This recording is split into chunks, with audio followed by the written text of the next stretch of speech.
और शुरुआत बड़ी खबर से करेंगे। यूपी सहित 6 राज्यों की 7 विधानसभा सीटों पर हुए उपचुनाव में भाजपा ने 4 सीटों पर जीत दर्ज की है। उत्तर प्रदेश की गोला, बिहार की मोकामा और गोपालगंज, हरियाणा की आदमपुर, महाराष्ट्र की अंधेरी ईस्ट, उड़ीसा की धामनगर और तेलंगाना की मुनुगोडु सीट पर उपचुनाव हुए। यूपी के लखीमपुर खीरी की गोला विधानसभा सीट पर भाजपा प्रत्याशी अमन गिरी ने बड़ी जीत दर्ज की है। उन्होंने 34,000 से ज्यादा वोटों से सपा प्रत्याशी को मात दी। इसी तरह बिहार की गोपालगंज, उड़ीसा की धामनगर, हरियाणा की आदमपुर विधानसभा सीट पर भाजपा ने जीत का परचम लहराया है। वहीं बिहार की मोकामा सीट पर आरजेडी, महाराष्ट्र के अंधेरी इस सीट पर शिवसेना उद्धव गुट के प्रत्याशी ने जीत हासिल की है। तेलंगाना की मुनुगोडु सीट पर टीआरएस ने कब्जा जमाया है। बीजेपी की इस जीत से पार्टी कार्यकर्ता बेहद उत्साहित हैं। लखनऊ स्थित भाजपा कार्यालय पर कार्यकर्ताओं ने पटाखे फोड़ते हुए जश्न मनाया। बीजेपी कार्यकर्ताओं का कहना है कि यूपी सहित अन्य राज्यों में विधानसभा उपचुनाव में जीत ये दिखाती है कि 2024 के लोकसभा चुनाव में भी पार्टी बड़ी जीत दर्ज कर लगातार तीसरी बार केंद्र की सत्ता में वापसी करेगी। जीत का सर्टिफिकेट लेने के बाद नीलम देवी पहुंची हैं पटना महावीर मंदिर अपने समर्थकों के साथ और इन्होंने यहां पर आशीर्वाद भी लिया है। एक बड़ी जीत, आपको बहुत बहुत बधाई जीत के लिए। एक बड़ी जीत है, क्या कहेंगे जीत पर? जी, ये देखिए मोकामा विधानसभा की जो जनता मालिक हैं लोकतंत्र में, उनका आशीर्वाद हमारे साथ था। हम पहले भी कह दिए हैं कि कहीं कोई टक्कर ही नहीं है। बस हम जीत के लिए आश्वस्त हैं और सारे मोकामा क्षेत्र के जनता को आपके चैनल के माध्यम से हम प्रणाम करते हैं और धन्यवाद दे रहे हैं। अनंत सिंह जी नहीं थे, उसके बावजूद इतनी बड़ी जीत आपकी हुई है। लगता है कि वहाँ के जो लोग, जी देखिए, लोकतंत्र में जनता मालिक होती है और जनता मालिक हमारे अभिभावक रूपी सबका आशीर्वाद मेरे साथ था, समर्थन था, तो जीत तो होगी। तो बिल्कुल एक बड़ी जीत है और जीत के बाद सीधे भगवान के शरण में पहुंचे। शैलेंद्र, न्यूज़ 18 पटना। महठग सुकेश चंद्रशेखर मनी लॉन्ड्रिंग के केस में तिहाड़ जेल में बंद हैं, लेकिन उसके एक के बाद एक लेटर बम से सियासत का पारा चढ़ रहा है। महठग सुकेश चंद्रशेखर तिहाड़ जेल से लगातार चिट्ठियां लिख रहा है। उसके लेटर से दिल्ली की सियासत में भूचाल आ गया है। सुकेश ने हाल ही में दिल्ली के एलजी को चिट्ठी लिखकर सीएम अरविंद केजरीवाल पर बड़ा आरोप लगाया है। सुकेश ने लेटर में केजरीवाल को 50 करोड़ देने का आरोप लगाया, जिसके बाद सीएम अरविंद केजरीवाल ने कहा है कि मैंने नेट पर पढ़ा कि वो बीजेपी ज्वाइन करने वाला है और वो आरोप लगा रहा है कि केजरीवाल को मैंने 50 करोड़ दिए। केजरीवाल ने कहा कि ऐसे तो किसी से भी कुछ भी कहलवाया जा सकता है, सब बीजेपी पार्टी में जाकर सत्यवादी बन जाते हैं।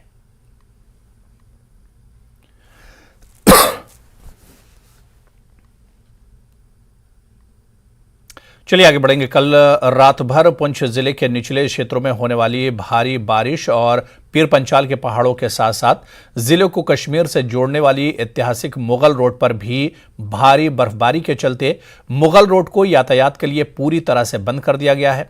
कल रात 9 बजे से लेकर आज सुबह होने तक जिले के निचले क्षेत्रों में भारी बारिश होती रही, जबकि पीर पंचाल के पहाड़ों पर डोगरिया से लेकर पीर की गली तक भारी बर्फबारी हुई, जिसके चलते डोगरिया में जहां 6 इंच बर्फ रिकॉर्ड की गई, वहीं पीर पंचाल की गली में 1 फुट से अधिक बर्फ रिकॉर्ड की गई, जिसके चलते प्रशासन की तरफ से एहतियात के तौर पर मुगल रोड को सभी प्रकार के वाहनों की आवाजाही के लिए बंद कर दिया गया है।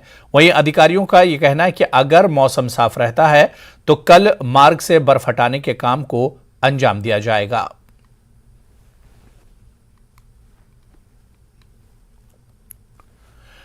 सांबा में कांग्रेस कार्यकर्ताओं का एक दिवसीय बैठक का आयोजन किया गया, जिसमें मुख्य अतिथि के तौर पर जम्मू कश्मीर कांग्रेस के अध्यक्ष वकार रसूल वानी ने कहा कि देश के साथ साथ जम्मू कश्मीर में बेरोजगारी बढ़ती जा रही है और महंगाई ने आम जनता की कमर तोड़कर रख दी है, लेकिन भाजपा चुप्पी साधे हुए है।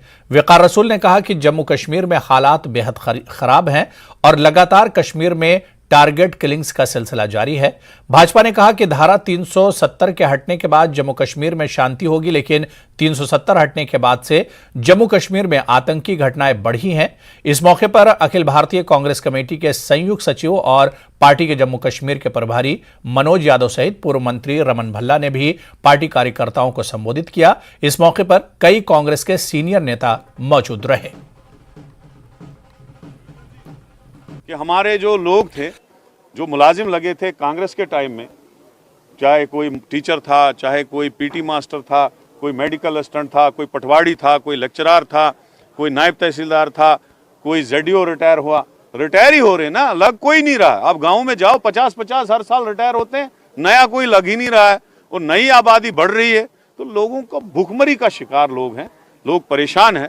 तो यही मिशन लेके राहुल गांधी भी चल रहे हैं और हम भी यही मिशन लेके लोगों में आए हैं। तो मैं सांबा के लोगों को, जम्मू के लोगों को, कठुआ के लोगों को अपील करता हूं, जब राहुल जी आएंगे उनका पूरा स्वागत करें। और जब लोगों की लहर उठती है तो सरकार को झुकना पड़ता है, तो सरकार को हम झुका के ही दम लेंगे और लोगों को रोजगार भी दिलाएंगे, महंगाई भी कम करवाएंगे और इस स्टेट को भी अपना दर्जा जो है वापस दिलवाएंगे। ऑल जम्मू कश्मीर सैनी सभा की तरफ से अरनिया में कार्यक्रम का आयोजन कर सरकार द्वारा सैनी बिरादरी के लोगों को ओबीसी का दर्जा दिए जाने का स्वागत किया गया। इस मौके पर सभा के सदस्यों ने मिठाइयां बांटी और खुशी मनाते हुए केंद्र की भाजपा सरकार तथा जम्मू कश्मीर एलजी प्रशासन का धन्यवाद किया। इस मौके पर आज जम्मू कश्मीर सैनी सभा के प्रधान सतपाल सैनी, चेयरमैन विजय सैनी, पूर्व चेयरमैन रिटायर्ड आईजीपी कमल सैनी, सरपंच गुरदीप सिंह सैनी सहित काफी संख्या में सैनिक बिरादरी से जुड़े हुए लोग उपस्थित रहे। इस अवसर पर सभा के सदस्यों ने कहा कि बिरादरी के कुछ लोग युवाओं को गुमराह भी कर रहे हैं, जिनसे हमें सावधान रहने की जरूरत है। इस मौके पर सरकार को बहुत बहुत मुबारकबाद देता हूं और इस मार्ग के हकदार हमारी कमेटी के मेंबरान हैं, जिन्होंने अनथक मेहनत करके इस मुकाम पर पहुंचाया है कि हमें ये रिजर्वेशन मिली है। ये बहुत दरीना डिमांड थी जो हमारी कमेटी ने आज पूरी करके दिखलाई है। मैं फिर यही दरख्वास्त करूंगा कि जब तक हम लोग का इकट्ठे होकर गवर्नमेंट के पास जो रियायतें हैं, जो हक है, हम नहीं लेंगे तो हम आगे नहीं बढ़ सकते। ये तो बड़े बच्चे हमारों को फ़ायदा मिलेगा ही मिलेगा, लेकिन हमें इसके लिए पॉलिटिकली भी स्ट्रांग होना है अपने राइट लेने के लिए। और मुझे लगता है कि जल्द वो वक्त आएगा जब हमें पॉलिटिकल हक भी मिलेगा। इस सेलिब्रेशन के लिए, इस काम के लिए मैं अपनी मौजूदा और साबका कमेटी को बहुत बहुत धन्यवाद करता हूँ और पब्लिक का जो इतनी देर से सब्र से बैठी है उनका भी धन्यवाद करता हूँ। सांबा जिले के विजयपुर मुख्य बाजार में नालियों की सफाई पूरी तरह से न होने के कारण नालियों का सारा गंदा पानी हाईवे पर आ रहा है, जिसके चलते दुकानदारों के साथ साथ बाजार में आने जाने वाले लोगों को बड़ी परेशानी का सामना करना पड़ रहा है। विजयपुर म्युनिसिपल कमेटी के प्रधान गणेश शर्मा का कहना है कि जल्दी ही नालियों की सफाई करवाई जाएगी ताकि लोगों को परेशानी न हो। कई दफ़ा नोटिफाइड कमेटी वालों को कहा है कि सफाई करो, वो कहते हैं नहीं ये रोड वालों का काम है। जब हम बोलते हैं कि रोड वालों का कहाँ काम है, जब आप उधर से उखाड़ सकते हैं, इधर से भी उखाड़ कर आप गंदगी इसमें डाल देते हैं और बार बार अनाउंसमेंट करते हैं कि पानी इकट्ठा ना होने दो, डेंगू फैला हुआ है। तो ना हमारी बात सुनते हैं, ना इधर कभी इन्होंने कमेटी वालों ने फोक किया ही नहीं। मैंने चेयरमैन से पर्सनली 2 बार कहा है, यहाँ से होगा 100 मीटर में होगा तो फिर हमने कई बार गए हैं, ईओ साहब से बात की। ईओ साहब बोलते हैं जी ये रोड वालों का प्रॉब्लम है, जो रोड वाले करेंगे ठीक। फिर रोड वाले ठीक तो करेंगे, पहले जो गलियों का है तो वो भी तो साफ करें। वो क्यों नहीं साफ करते? गलियों का पानी आ रहा है, इधर सड़क का थोड़ा पानी आ रहा है, गलियों का पानी आ रहा है। गलियों को करें ना ठीक, नालियाँ ठीक करें जी। नालियों में गंदगी पड़ी है लेकिन कोई ध्यान नहीं देते हैं। शॉपें हैं बीच में, कम से कम भी 20 शॉप है, तो हमारा कस्टमर कहाँ से आएगा? कस्टमर कैसे आएगा बताओ आप? मुख्य चौक है, रास्ता यही है। और दूसरा, हम जब एक बार पर्ची नहीं कटवाएंगे हमें कोर्ट का समन आ जाता है। आप कोर्ट में जाके उधर ओवर हो जाके, हमने पूरा इसका वीडियो बना के सब कुछ इनको दिखाया है, चेयरमैन जो साहब को भी दिखाया, सभी को दिखाया, लेकिन हमारा सुनता ही नहीं है कोई भी। पर्ची काटने के लिए आ जाते हैं। जब आप मना करते हैं पर्ची काटने के लिए तो बोलते हैं कि पर्ची तो काटनी पड़ेगी आपकी। पूरी बच्चे भाई क्यों नहीं की थी या आगे क्या करोगे? देखिए, मेरा नोटिस में पहले बात आई थी, लेकिन मैंने वो नाली साफ़ करवाई थी। उसके ऊपर नेशनल हाईवे का जो नाला है वो उन्होंने कवर किया है। उसके बाद हमने नेशनल हाईवे को देखा था कि ये नाला जहाँ आप साफ़ करवाओ जहाँ हम करवाएं, लेकिन उन्होंने हमें परमिशन नहीं दी थी। और मेरे नोटिस में अभी बात आई है, तो मैं थोड़ी देर के बाद सफाई कर्मचारी लाके अपनी टीम लाके उस पर मौका देखेंगे जाकर और अभी साफ़ करवाएंगे उसको। लोगों की परेशानी हल करना मेरा फर्ज है।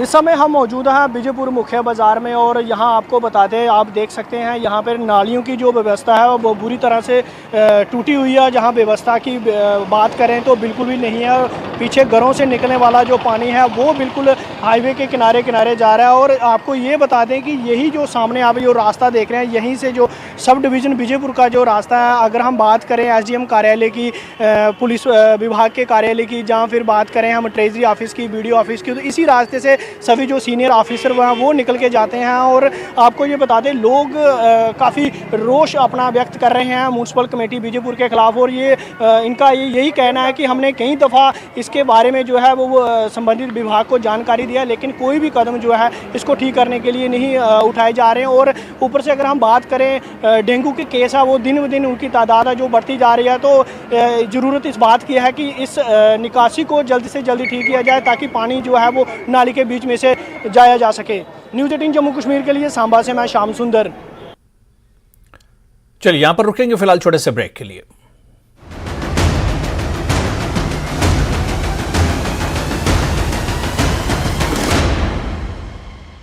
हेडलाइंस प्रेजेंटेड बाय पेट सफा आयुर्वेदिक चूर्ण। पेट सफा तो हर रोग दफा।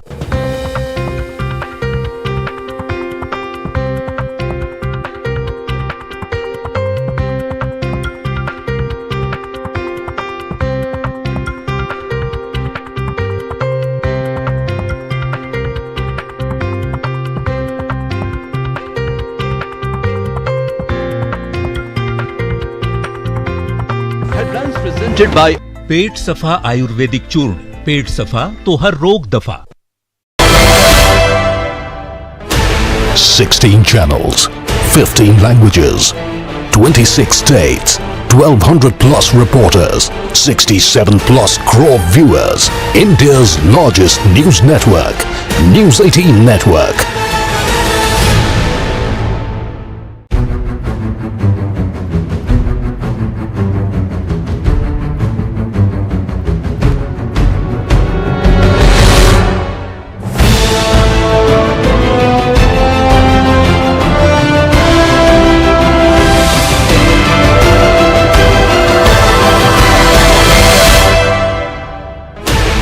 Sixteen channels, 15 languages, 26 states, 1200 plus reporters, 67 plus crore viewers. India's largest news network, News 18 Network.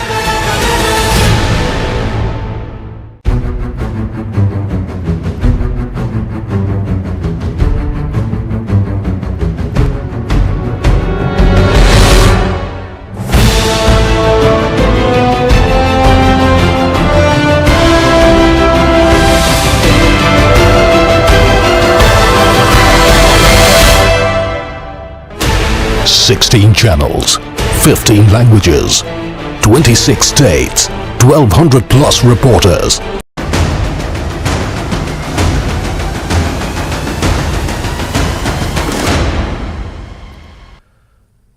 Break के बाद आगे बढ़ेंगे। हिमाचल प्रदेश विधानसभा चुनाव के लिए बीजेपी ने अपना संकल्प पत्र जारी कर दिया है। इस संकल्प पत्र में बीजेपी ने कई बड़े वादे किए हैं।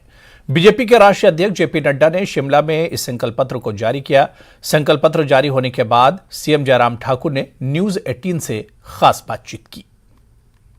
प्रदेश के मुख्यमंत्री जयराम ठाकुर फिलहाल हमारे साथ मौजूद हैं। आज बीजेपी की तरफ से संकल्प पत्र भी जारी किया गया है, उनसे हम सीधे एक्सक्लूसिवली बातचीत करते हैं। जयराम ठाकुर जी, संकल्प पत्र आज जारी किया गया है, क्या वाकई में आपको लगता है हिमाचल प्रदेश में रिवाज बदलेगा? निश्चित रूप से रिवाज बदलेगा और रिवाज बदलने की शुरुआत कभी न कभी होती है, तो अब की बार निश्चित रूप से ये होकर के रहेगा, ये मैं कह रहा हूँ। बिल्कुल 11 बड़ी कमिटमेंट्स हैं जो संकल्प पत्र में जारी की गई हैं, उसमें हमारी 11 कमिटमेंट पहली है प्रायोरिटी पर, उसके बाद महिलाओं के लिए अलग से 11 कमिटमेंट है। ये पहली बार हुआ महिला सशक्तिकरण की दृष्टि से हिमाचल प्रदेश में फोकस के साथ जो है वो अलग से बात की गई है। मुख्यमंत्री जी वक्फ बोर्ड की संपत्तियों को लेकर भी एक बड़ा वादा किया गया है, क्या हिमाचल प्रदेश में ऐसी कुछ संपत्तियां हैं या सर्वे कुछ पहले करवाया गया? वो अध्ययन करेंगे, उन सारी चीज़ों को हम कोशिश कर रहे हैं कि भी हमारे पास इवैल्यूएशन कैलकुलेशन उनका होना चाहिए कि भी कितना है, और मॉनिटर करने के लिए मैकेनिज्म डेवलप होना चाहिए, वो करेंगे। ये पिछली बार 44 सीटें आई थी, इस बार कितनी सीटें आएंगी? और ज़्यादा सीटें आएंगी। सीधे तौर पर चैलेंज किसे देख रहे हैं? आम आदमी पार्टी भी लगातार अपने दावे कर रही है, कांग्रेस के साथ मुकाबला है, सीधे कांग्रेस के साथ मुकाबला है। तो इस वक्त हमारे साथ हिमाचल प्रदेश के मुख्यमंत्री जयराम ठाकुर जी मौजूद थे और उनकी तरफ से कहा गया है कि सीधे तौर पर कांग्रेस के साथ हमारा मुकाबला है। संकल्प पत्र भी जारी किया गया है, लेकिन ये दावा जरूर किया गया है कि इस बार हिमाचल प्रदेश में उत्तराखंड हो, गोवा हो, उसकी तर्ज पर एक बार फिर से रिवाज बदलेगा। कैमरा पर्सन अजय के साथ मोनिका ठाकुर, शिमला, हिमाचल प्रदेश। आगे बढ़ेंगे। डिस्ट्रिक्ट लीगल सर्विस अथॉरिटी की तरफ से आज कुपवाड़ा टाउन हॉल में एक दिवसीय जागरूकता कैंप का आयोजन किया गया। इस जागरूकता कैंप में लीगल मदद हासिल करने के लिए जानकारी दी गई। इस वर्कशॉप का उद्घाटन प्रिंसिपल डिस्ट्रिक्ट एंड सेशन जज कुपवाड़ा तस्लीम Arif, district legal service authority के सेक्रेटरी मुजम्मिल अहमद, सब जज कुपवाड़ा ने बार एसोसिएशन के अध्यक्ष की मौजूदगी में किया। इस वर्कशॉप में दिव्यांग बच्चों और आम लोगों की एक बड़ी तादाद ने शिरकत की। डिस्ट्रिक्ट जज कुपवाड़ा ने कहा कि लीगल इमदाद से लोगों को इंसाफ इनके दहलीज पर पहुंचाने की एक कड़ी है। मकसद ये है कि जो इंसाफ है वो हर किसी की दहलीज पे हो। इस सिलसिले की दूसरी कड़ी है हक हमारा भी तो है @75, यानी कि आज़ादी के 75वें साल में जो आज हम यहाँ मना रहे हैं, जो कैदी हैं, जो जेलों में बंद है, उनके लिए भी एक मुहिम चलाई जा रही है। उनकी निशानदेही की जा रही है कि जो उनमें से ऐसे कैदी हों जो किसी मकसद, किसी वजह से अभी भी बंद नहीं है, जिनकी ज़मानत हो सकती है, उनके लिए हम मुफ्त वकील फराहम करेंगे, मुफ्त सर्विसेज देंगे, ताकि वो भी इंसाफ की फराहमी उन तक भी यकीनी की जाए। आगे बढ़ेंगे। पुंछ में गुरु नानक देव प्रकाश उत्सव के उपलक्ष्य में नगर कीर्तन निकाला गया। आज दोपहर बाद पुंछ में जिला गुरुद्वारा प्रबंधक कमेटी की तरफ से गुरु नानक देव जी के प्रकाश उत्सव के उपलक्ष्य में एक भव्य नगर कीर्तन निकाला गया, जिसमें हजारों की संख्या में सिख संगत और अन्य समुदाय के लोगों ने भाग लिया। नगर के बीचों बीच स्थित गुरुद्वारा सिंह सभा से निकाला गया नगर कीर्तन नगर के विभिन्न भागों से होता हुआ देर शाम सिंह सभा में पहुंचकर संपन्न हुआ। नगर कीर्तन के दौरान निहंग सिहनी ने ढोल की थाप पर तलवारबाजी के करतब दिखाते हुए पूरे रास्ते में लोगों को आश्चर्यचकित किया।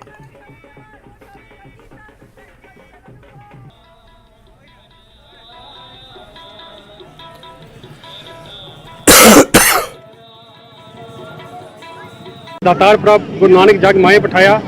ਅੱਜ ਜੋ ਕਿ 8 ਤਰੀਕ ਨੂੰ ਗੁਰੂ ਨਾਨਕ ਸਾਹਿਬ ਦਾ ਪ੍ਰਕਾਸ਼ ਪੁਰਬ ਪੂਰੀ ਦੁਨੀਆ ਦੇ ਅੰਦਰ ਬੜੇ ਪਿਆਰ ਤੇ ਸਤਿਕਾਰ ਦੇ ਨਾਲ ਮਨਾਇਆ ਜਾ ਰਿਹਾ ਹੈ।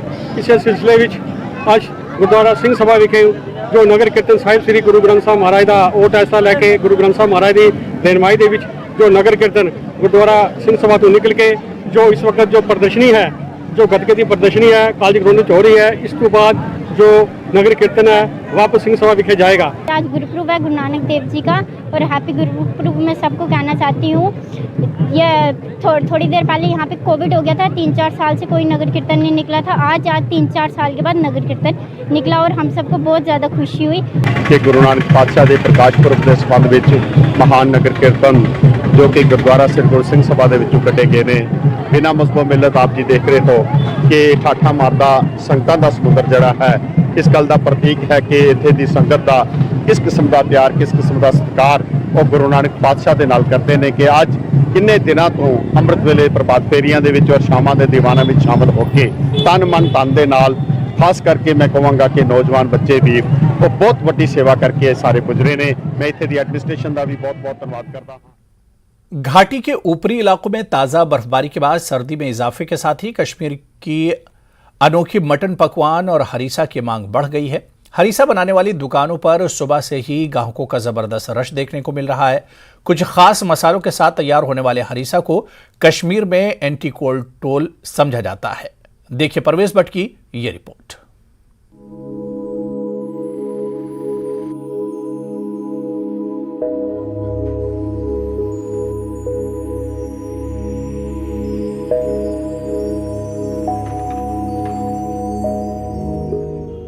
जम्मू कश्मीर में महकमा मौसमियात की तरफ से की गई पेशगोई के मुताबिक कश्मीर के बालाई इलाकों में, जिनमें जोजिला पास, संथन पास, कंगडोरी और मुगल रोड में ताजा बर्फबारी हुई है। बर्फबारी के बाद वादी कश्मीर के अंदर दर्जा हरारत में तेजी से कमी वाक़ हुई है। अचानक दर्जा हरारत में हुई कमी से श्रीनगर शहर में मटन पकवान का मजा चखने के लिए हरीसा की दुकानों पर ग्राहकों का खासा रश देखने को मिल रहा है। लोग सुबह कतार में लगे नजर आ रहे हैं। हरीसा एक लजीज पकवान होने के साथ साथ ग़िज़ाइयत से भरपूर है। ज़ाफ़रान, कबाब, मेथी और खुर्दनी तेल के साथ छिड़क कर प्लेटों में गर्म गर्म पेश किया जाता है। गोश्त है या मसाले जो स्पाइसेस हैं वो सभी गर्म पड़ते हैं, इसलिए इसकी वजह से वो इंसान में जो हीट है, गर्मी रहती है और गर्मी के लिए लोग खाते हैं इसको। हरीसा ताज़ा हड्डियों के ताज़ा गोश्त, गंदुम, मूंग की दाल, चावल और मुख्तलिफ किस्म के मसालों से तैयार किया जाता है। रिवायती तौर पर कश्मीरी रोटी गिरदा या लवास के साथ नोश किया जाता है। मनफी दर्जा हरारत या सरतरीन मौसम में ये पेचीदा तरीके से तैयार करदा पकवान बेहतरीन ग़िज़ा साबित होती है। मौसम सरमा के नाश्ते के नाम से मशहूर हरीसा पहले सिर्फ शहर के बाज हिस्सों तक ही महदूद था, लेकिन अब ये लजीज पकवान श्रीनगर के दीगर हिस्सों में भी दस्तयाब है। यहाँ कश्मीर में ख़ास तौर पर आज जो है नवंबर, दिसंबर और जनवरी, ये 2-3 महीने जो सर्दियों के होते हैं, इसमें इसको ज़्यादा प्रेफर किया जाता है। किसकी वजह से? क्योंकि इसमें जो भी चीज़ें पड़ती है वो थोड़ी गर्म चीज़ें पड़ती है। वाजवान और हरीसा की रिवायत फारस से कश्मीर पहुंची और सदियों से कश्मीर से आरास्ता है। पहले ये सिर्फ सुबह के औकात में दस्तयाब हुआ करता था, लेकिन मौसम में तब्दीली और वक्त से पहले दर्जा हरारत में कमी ने हरीसा जैसे पकवान को काफी फरोग दिया है। अब ये पकवान शहर में आप दिन भर कहीं भी खा सकते हैं।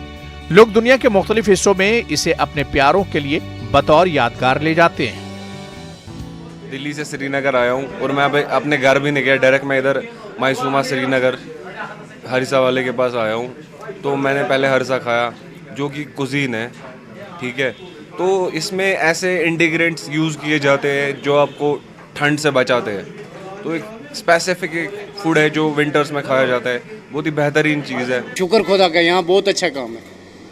यहाँ कश्मीरी के नहीं, बाहर के जो टूरिस्ट आते हैं वो भी यहाँ खाते हैं और साथ भी ले जाते हैं। और बाहर मुल्कों से भी जो यहाँ के कश्मीरी हैं जिन्होंने खाया है वो भी यहाँ से मंगवाते हैं कि हमें भेजिए। मौसम सरमा की इस पकवान की मांग में चिल्ले कलान के आगाज के साथ मजीद इजाफा होगा जब दर्जा हरारत मनफी तक गिर जाएगा और वादी में हर चीज जम जाएगी। इस तरह के पकवान लोगों को सख्त सर्दी से लड़ने और जिस्म को गर्म रखने में मदद देते हैं। न्यूज़ 18 के लिए परवेज भट्ट की रिपोर्ट। हिमाचल प्रदेश विधानसभा चुनाव के लिए बीजेपी ने अपना संकल्प पत्र जारी कर दिया है। संकल्प पत्र में बीजेपी ने कई बड़े वादे किए हैं। बीजेपी के राष्ट्रीय अध्यक्ष जेपी नड्डा ने शिमला में इस संकल्प पत्र को जारी किया। इस मौके पर सीएम जयराम ठाकुर, प्रदेश पार्टी अध्यक्ष सुरेश कश्यप और केंद्रीय मंत्री अनुराग ठाकुर समेत कई बड़े नेता मौजूद रहे। संकल्प पत्र के 11 मुख्य बिंदुओं में नड्डा ने कहा कि कॉमन सिविल कोड को लागू करने के लिए कमेटी बनाई जाएगी। साथ ही वक्फ बोर्ड की संपत्ति पर अवैध कब्जों की जांच न्यायिक आयोग करेगा। इसके अलावा हम 8 लाख से अधिक रोजगार के अवसर बढ़ाएंगे। साथ ही अगले 5 सालों में पीएम ग्रामीण सड़क योजना के तहत सभी गांवों को पक्की सड़क से जोड़ा जाएगा। अगले 10 सालों में धार्मिक स्थानों के आसपास आधारभूत संरचना और परिवहन को विकसित करने के लिए शक्ति योजना लागू होगी। सेब के पैकेजिंग में लगे किसान भाइयों के लिए जीएसटी 12% होगी। अतिरिक्त जीएसटी को राज्य सरकार वहन करेगी। राज्य में 5 नए मेडिकल कॉलेज खोले जाएंगे। स्वास्थ्य इंफ्रास्ट्रक्चर के लिए मोबाइल क्लिनिक वैन्स को दोगुना किया जाएगा। युवाओं के लिए हिम स्टार्टअप योजना के साथ महिला सशक्तिकरण की योजनाओं को विस्तार दिया जाएगा। तो चलिए आपको बताते हैं कि बीजेपी के संकल्प पत्र में 11 मुख्य बिंदु कौन कौन से हैं। संकल्प पत्र में 11 मुख्य बिंदु इस तरह से हैं। कॉमन सिविल कोड लागू करने के लिए कमेटी बनाई जाएगी।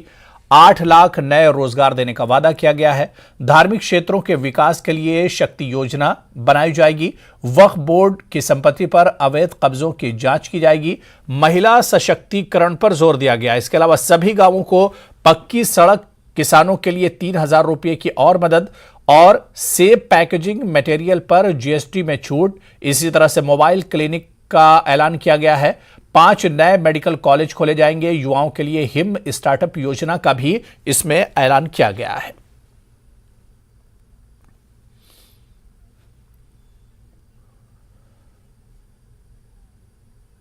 तो चलिए, इस बुलेटिन में भी फिलहाल इतना ही। नमस्कार।